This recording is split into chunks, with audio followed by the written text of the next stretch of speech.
कल तक जहां पे सहारा भुगतान पे कोई भी स्पष्ट जानकारी नहीं थी, सहारा प्रबंधन, सीआरसी या केंद्र सरकार कोई भी सहारा भुगतान पे स्पष्ट जानकारी देने को तैयार नहीं था।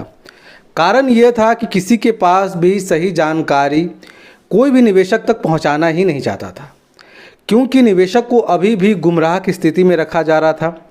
पर निवेशकों की ये सबसे बड़ी जीत मानी जाएगी, जिसके चलते निवेशकों का ये बड़ा सा विद्रोह, निवेशकों का लगातार मांग और अपने निवेश के लिए जो अभी तक निवेशक लड़ाई कर रहे हैं, उसमें मैं बोलूँगा ये सबसे बड़ी जीत है। क्योंकि आज रात को सहारा, सीआरसी और केंद्र सरकार से सबसे बड़े अधिकारी की मीटिंग होने जा रही है और मीटिंग का मकसद ये है कि ऐसी प्रक्रिया पे काम करे जहां पर निवेशकों को पैसे मिल सके।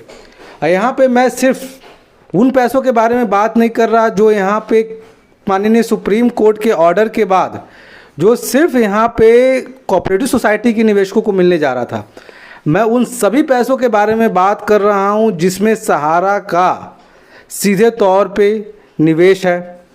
सहारा के नाम पे जहाँ पे निवेश करवाया गया था, उनके अलग अलग कोऑपरेटिव सोसाइटी से लेके उनके अलग अलग स्कीमों तक सबके भुगतान के बारे में आज के वीडियो में जानकारी निकल के आ रही है।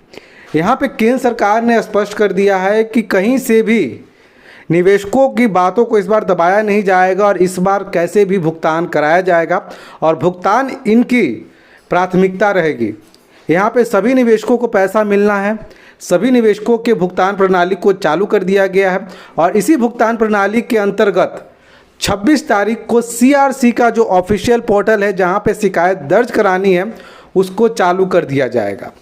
और इसमें कुछ संशोधन भी किए जा रहे हैं दस्तावेज को लेकर, जहां पे निवेशक अपने पूरे पैसे को क्लेम कर सकते हैं और यहां पे ब्याज के साथ अपने पैसे को प्राप्त कर सकते हैं। यहां पे एक और खुलासा होने जा रहा है जहां पे एक और बड़े अमाउंट के बारे में बात की जाएगी।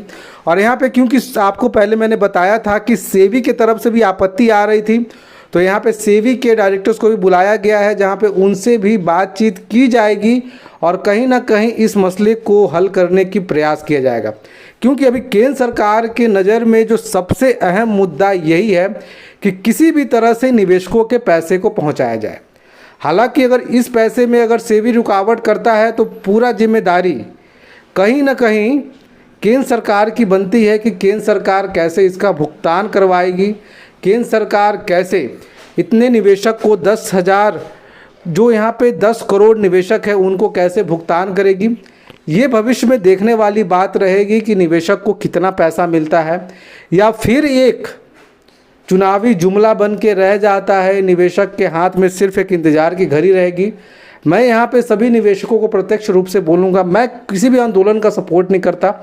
आपका इसके बारे में क्या विचार है? क्या कहीं से भी आपको लग रहा है कि इस बार भुगतान शुरू होगी? क्या सीआरसी अपने वादे पे खड़ा उतरेगा? ज़रूर बताइए कमेंट में। जय हिंद।